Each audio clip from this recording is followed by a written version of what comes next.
Good evening from Washington, where Donald Trump has visited the White House and met Barack Obama for the very first time. They had talks in the Oval Office and committed their teams to ensuring a smooth transition of power in the new year.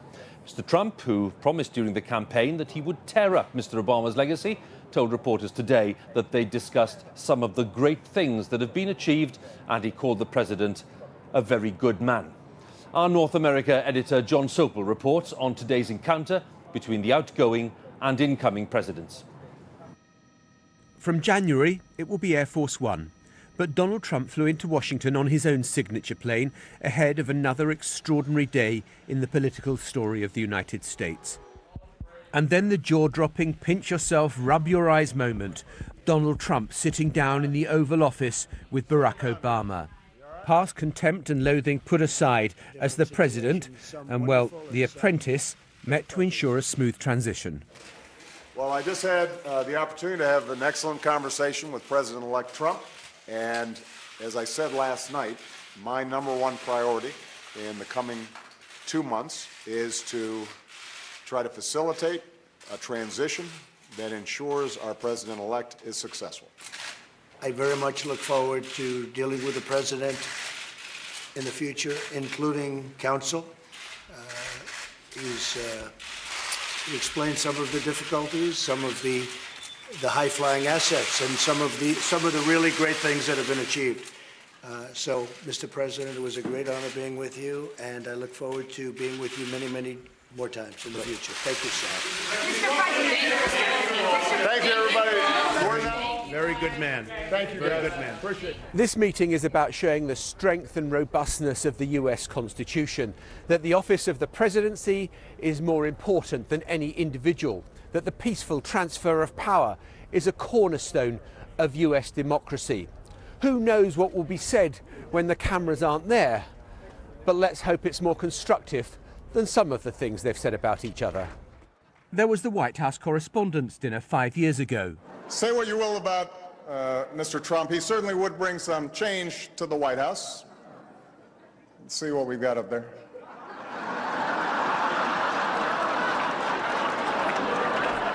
And the insults have gone back and forth ever since. Donald Trump is uniquely unqualified to be president. The rise of ISIS is the direct result of policy decisions made by President Obama. And then suddenly he's going to be the champion of working people? Come on. Come on, man. But there are serious policy issues where Donald Trump is determined to rip up what his predecessor put in place. The Affordable Care Act, the signature policy achievement of the Barack Obama years, known as Obamacare, gave health insurance to millions more Americans. But it's hated by huge numbers because premiums have soared and cover worsened. Donald Trump has pledged to repeal and replace it, though with what is unknown. Enormous amounts of time and effort have been spent on comprehensive trade deals with Asia and Europe. Both of those will be dead in the water under a Trump presidency. Obama also invested a lot of political capital in the climate change deal signed in Paris by world leaders, and which only came into force a few days ago. But Donald Trump has previously said climate change is a hoax and promised to withdraw US support. We reject the president-elect! We reject the president-elect! Another important feature of American democracy was on show last night, the right to protest. I can't understand how someone who is so misogynistic could be elected to be president of the United States. Deport Trump! Deport Trump! They have a right to protest, but let's look at what they're protesting. They're protesting democracy. Democracy was at work. Democracy is what played out. Thousands marched in fury at the dawning of the Trump era, and some celebrated. In an election campaign that has divided the nation, for many there is still deep unease, and for others, huge excitement. John Sopel, BBC News, Washington. So with 2 months before Donald Trump is inaugurated as 45th President of the United States, the focus now is on his likely priorities when he arrives in the Oval Office. Among his campaign promises were to build a wall on the US border with Mexico, a temporary ban on Muslims entering the USA, and to create millions of jobs for Americans. Our chief correspondent, Gavin Hewitt, takes a closer look now at Trump's agenda. the nation's capital and the chambers of power, Donald Trump has the potential to be an extraordinarily powerful president, with both houses of Congress controlled by the Republican Party. Today, Donald Trump was at Capitol Hill meeting with the Speaker of the House of Representatives, Paul Ryan. He promised to work closely with the president-elect despite a previously troubled relationship. Donald Trump had one of the most impressive victories we've ever seen, and we're going to turn that victory into progress for the American people, and we are now talking about how we're going to hit the ground running. Donald Trump also said he was impatient to move quickly. We just spent quite a bit of time together. I think we're going to do some absolutely spectacular things for the American people. So, what is likely to be the new president's priority? At his victory party the other night, he gave a big clue.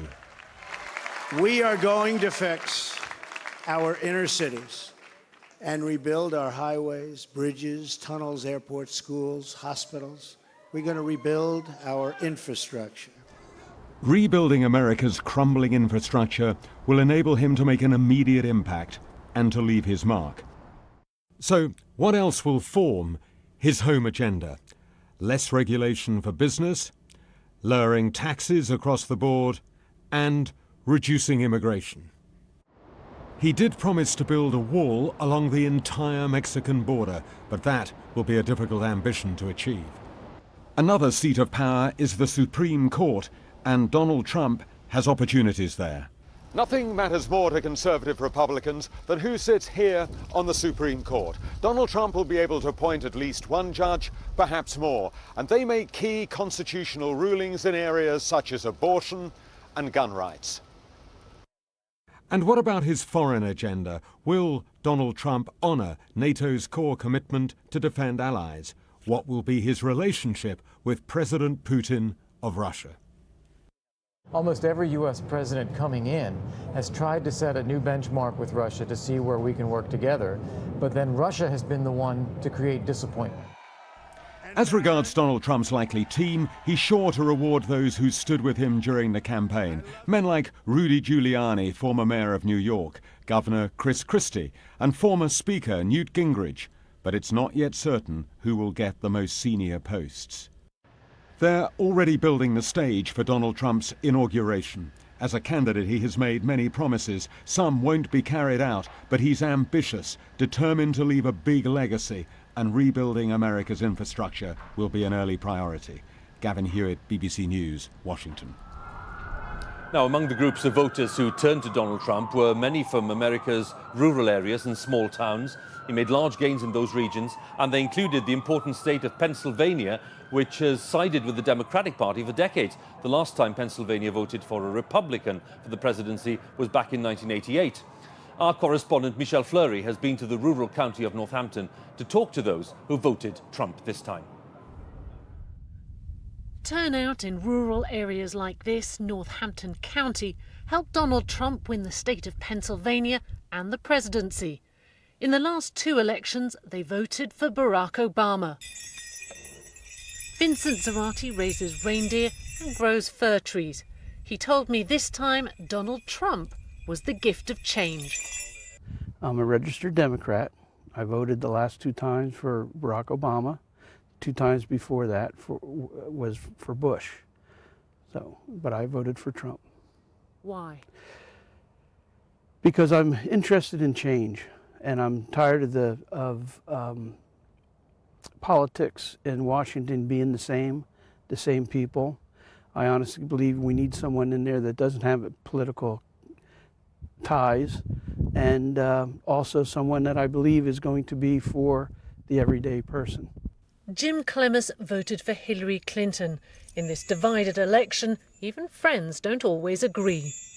I know Vince and I have had a lot of conversations about how he's going to vote and I vote. And the idea that you can send somebody to Washington to clean it up, I just don't think that will happen.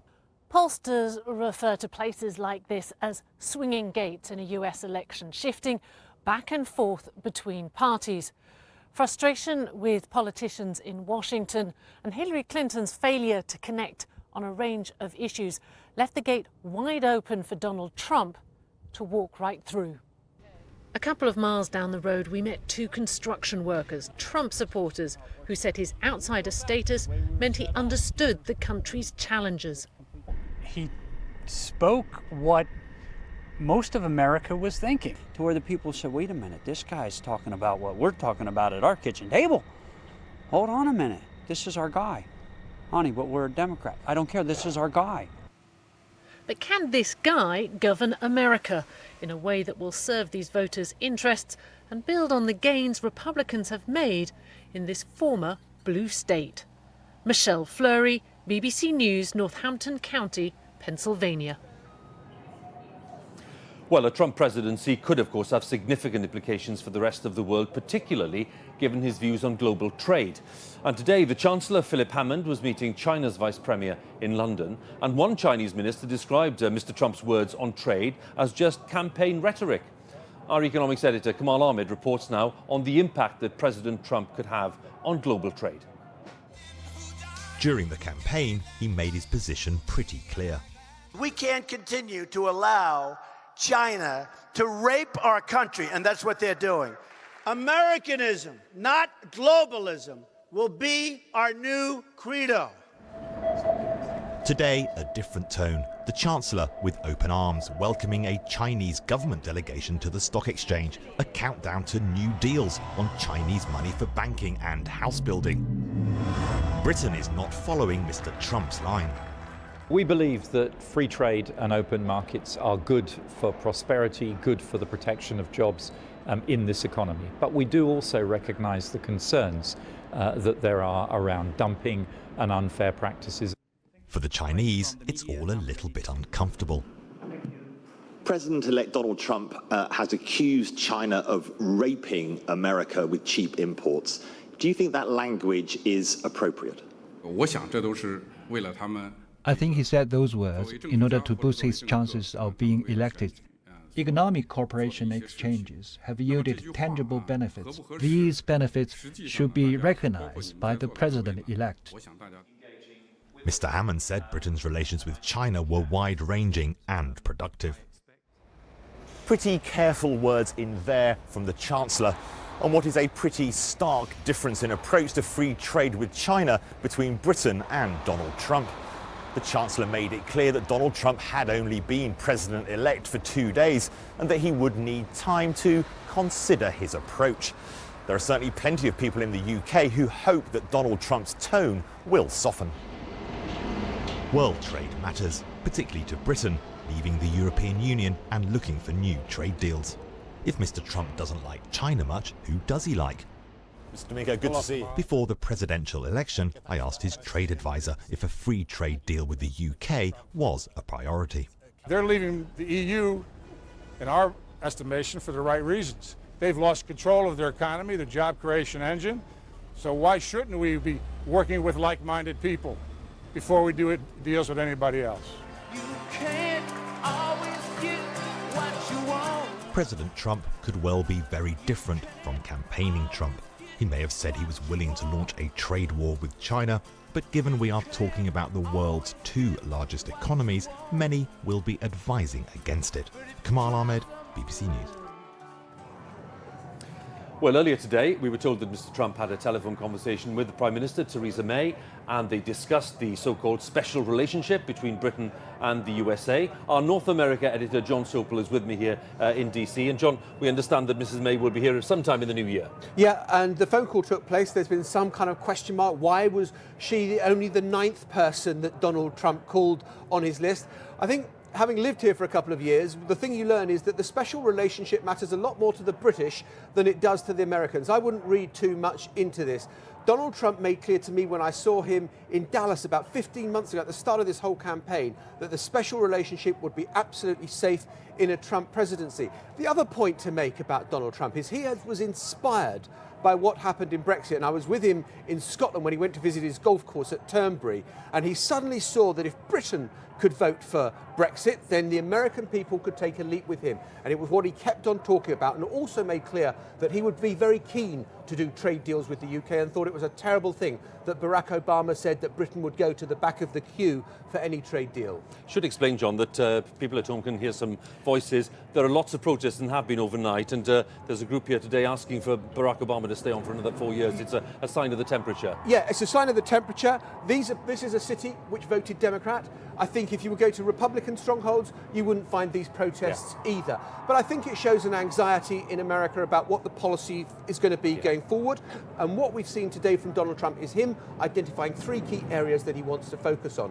One is trade deal and trade and the economy, jobs, what he can do for that. I think infrastructure spending will be fascinating to watch. I think he wants to do a New Deal type too, going back to almost Roosevelt type spending levels, building bridges, roads, railways, because in parts of America it looks very backward. Health reform, he wants to repeal and replace Obamacare. What that will look like, we still don't know the detail of. And the third thing is border security that he's talked about throughout the campaign. He didn't talk about building a wall, and when a reporter asked him, what about banning Muslims? He said, thank you very much, ladies and gentlemen, and walked on. There are clearly certain things he doesn't want to talk about. He's in a very conciliatory phase. He's talking about uniting the American people. But the policies he pursues and the people he puts in place will give us an idea of what the direction will be of a Donald Trump presidency. Could be a very eventful 4 years ahead, John. Thanks very much. John Sopel there, our North America editor, once again with me here in Washington, D.C., with the White House, of course, behind us. There's more reaction online, by the way, to the Trump win. There's an account there of the visit of President-elect Trump to the White House today, an analysis by John and colleagues of the likely direction of his presidency. And the address, once again, for you, bbc.co.uk/news, and you can go there to the links to the US elections. Well, that's it from Washington, D.C. tonight. Sophie, it's back to you in London. Hugh, thank you. 6 men and a woman are now known to have died in the tram crash in Croydon in South London yesterday morning. One of them has been named as 19-year-old Dane Chinnery, who was on his way to work. One of his friends who survived the crash has been describing what happened, as Emma Simpson reports. The tram which came off the tracks. Today, the painstaking search for clues. How a short morning commute could end like this. 19-year-old Dane Chinnery was on his way to work, one of the 7 who died. His friend was with him. He survived and is now home from hospital. He was just a genuine lad, really, and it just didn't deserve to happen to him, and I just wish that if I'd known it was going to happen, I just wish that I could have grabbed onto him and tried to keep him alive, sort of thing. My legs were actually under the tram, but when I managed to get out and someone pulled me out and managed to move my legs about and that, I tried to help as many people, but in the end the police turned up and managed to get us all out. New Addington is where Dane lived, and many other passengers who got on board with him. The community here is reeling. It's devastating, to be honest with you. People just going to work. Said goodbye, go out in the morning, they've gone. It's really, really upsetting. We've seen it on the television, and we all know that corner, and they do go too fast around that corner. This is where the tram began its journey. Some services are running today. Thousands of commuters use this every day, a system which has a good safety record. And here's the view from the cab. The same journey on a different day. There was a 12-mile-per-hour speed limit round this bend. Rail investigators believe it was going significantly faster, something police are also focusing on. Well, they're not dissimilar lines of inquiry, but of course we won't be speculating on any of those issues yet. Could the driver have fallen asleep or blacked out? This simulator is used to train drivers. Experts say all trams are fitted with an emergency device at the controls. With this one, you have to push this thing down and keep it down. You take power like this. If you were to let that up, take your hand off it. So if you were to, lose consciousness, your hand goes off it. Then within a short time, normally 3 seconds, the tram would say, "Hold on a minute, something wrong here," and it would apply emergency brakes and stop the tram very quickly. This one didn't stop. Flowers being laid for all those who lost their lives in this rare and devastating derailment. Emma Simpson, BBC News, Croydon. 2 teenagers who murdered a mother and daughter in Lincolnshire have each been jailed for at least 20 years. The boy and girl were 14 years old when they killed Liz Edwards and her 13-year-old daughter in April. The judge called it a terrible crime with few parallels in modern criminal history. Our correspondent Danny Savage was in court. The 2 teenagers, who used to be boyfriend and girlfriend, were told to stand by the judge as they were sentenced to a minimum of 20 years each. They looked sullen and showed no emotion. The judge told them they were deeply, deeply selfish and knew exactly what they were doing when they brutally executed their victims. Liz and Katie Edwards were attacked in their beds at home while asleep. Stabbed and smothered, they must have suffered terribly, the court was told. Their killers have been described as evil by police who dealt with them. They've never been in an interview where someone has come across and talked so freely at such young an age, being callous to it, showing absolutely no remorse, not bothered about what they're doing, almost in a way of being proud of what they're doing. To sit and listen to it is very difficult. The killers were infatuated with each other. Their relationship was described as toxic. She had the grudge against Liz Edwards and steered the boy towards murder. One of the most distressing aspects of this case is that 2 children murdered another child. The extraordinary explanation is that the 14-year-old girl believed that 13-year-old Katie Edwards wouldn't be able to cope without her mother. So it was decided that she had to die too. I said to his dad, he'll be in prison before long. This man knew the boy who carried out the murders. He had a bike. He took his bike in the middle of the road in awkward mood. And then if somebody looks at him, he'll just belt them one. So if somebody looked at him wrong from a young age, yes. He'd punch them? Oh, yeah. The boy and girl who murdered this school child and her mother will be in their mid-30s before they are even considered for release, after their horrific actions in a small Lincolnshire town. Danny Savage, BBC News, Spalding. The extent to which the prison service is struggling to recruit and retain staff in England and Wales has been revealed by new figures from the Ministry of Justice. The number of frontline prison officers leaving their jobs outstripped new recruits by more than 400 over the past year. It means there's a shortfall of almost 2,000 staff across all public sector prisons. The new data comes after staff shortages were blamed for a riot at Bedford Jail. A former prison officer who worked there told our special correspondent Ed Thomas why he believes the prison should be shut.